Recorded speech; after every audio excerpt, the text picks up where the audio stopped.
Livre des Actes des Apôtres. En ces jours-là, lorsque Pierre et Jean eurent été relâchés, ils se rendirent auprès des leurs et rapportèrent tout ce que le grand prêtre et les anciens leur avaient dit. Après avoir écouté, tous, d'un même cœur, élevèrent leur voix vers Dieu en disant : Maître, toi, tu as fait le ciel et la terre et la mer et tout ce qu'ils renferment. Par l'Esprit Saint, tu as mis dans la bouche de notre père David, ton serviteur, les paroles que voici. Pourquoi ce tumulte des nations, ce vain murmure des peuples? Les rois de la terre se sont dressés, les chefs se sont ligués entre eux, contre le Seigneur et contre son Christ.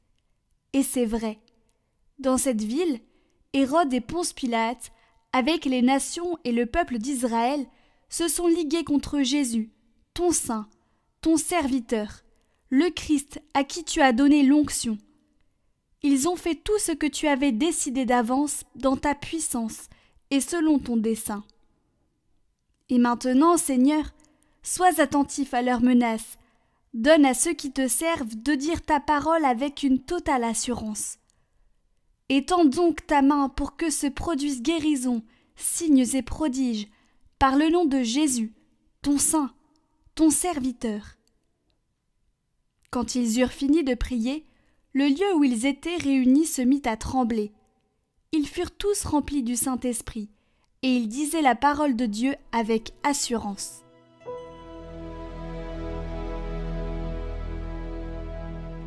Heureux qui trouvent en Dieu son refuge. Pourquoi ce tumulte des nations, ce vain murmure des peuples? Les rois de la terre se dressent, les grands se liguent entre eux contre le Seigneur et son Messie. Faisons sauter nos chaînes, rejetons ses entraves. Celui qui règne dans les cieux s'en amuse, le Seigneur les tourne en dérision. Puis il leur parle avec fureur, et sa colère les épouvante. Moi j'ai sacré mon roi, sur Sion, ma montagne sainte. Il m'a dit, tu es mon fils. Moi, aujourd'hui, je t'ai engendré. Demande, et je te donne en héritage les nations, pour domaine la terre tout entière. Tu les détruiras de ton sceptre de fer, tu les briseras comme un vase de potier.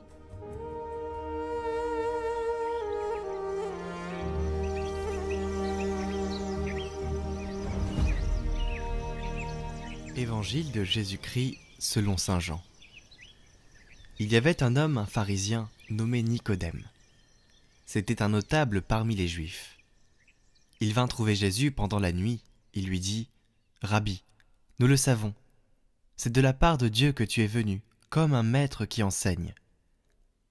Car personne ne peut accomplir les signes que toi tu accomplis, si Dieu n'est pas avec lui. » Jésus lui répondit : « Amen, amen, je te le dis, à moins de naître d'en haut, on ne peut voir le royaume de Dieu. » Nicodème lui répliqua : « Comment un homme peut-il naître quand il est vieux?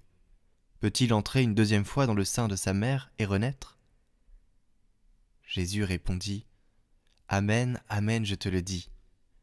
Personne à moins de naître de l'eau et de l'esprit ne peut entrer dans le royaume de Dieu. Ce qui est né de la chair est chair, ce qui est né de l'esprit est esprit.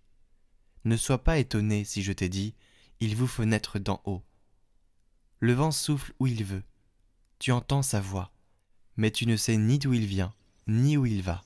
Il en est ainsi pour qui est né du souffle de l'esprit. »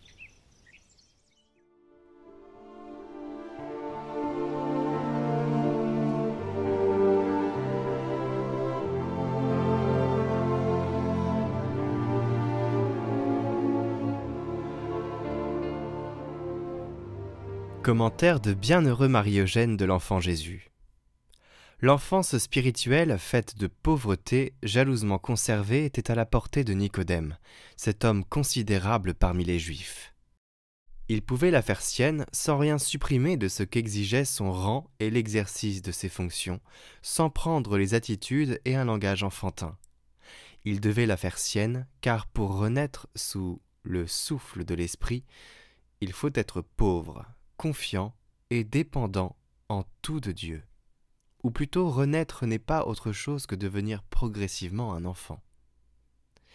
Tandis qu'en effet, la génération dans l'ordre naturel, réalisée dans le sein de la mère, s'épanouit dans une séparation progressive jusqu'à ce que l'enfant puisse vivre sa vie indépendante et parfaite, la génération spirituelle se fait en sens inverse, par une absorption progressive dans l'unité. Séparés de Dieu par le péché, nous sommes éclairés par sa lumière, pris dans les liens de plus en plus étroits de son amour, jusqu'à ce que, devenus de vrais enfants, nous soyons perdus en son sein, ne vivant plus que de sa vie et de son esprit. Ceux-là sont les vrais enfants de Dieu qui sont mus par son esprit, c'est-à-dire ceux qui, par leur pauvreté spirituelle et le dégagement d'eux-mêmes, ont perdu leurs opérations propres et sont entrés dans le sein de Dieu, où leur vie et leurs mouvements dépendent en tout de l'esprit qui engendre. Tel est le sens et la valeur de l'enfance spirituelle, parfaitement réalisée. Elle est déjà la sainteté.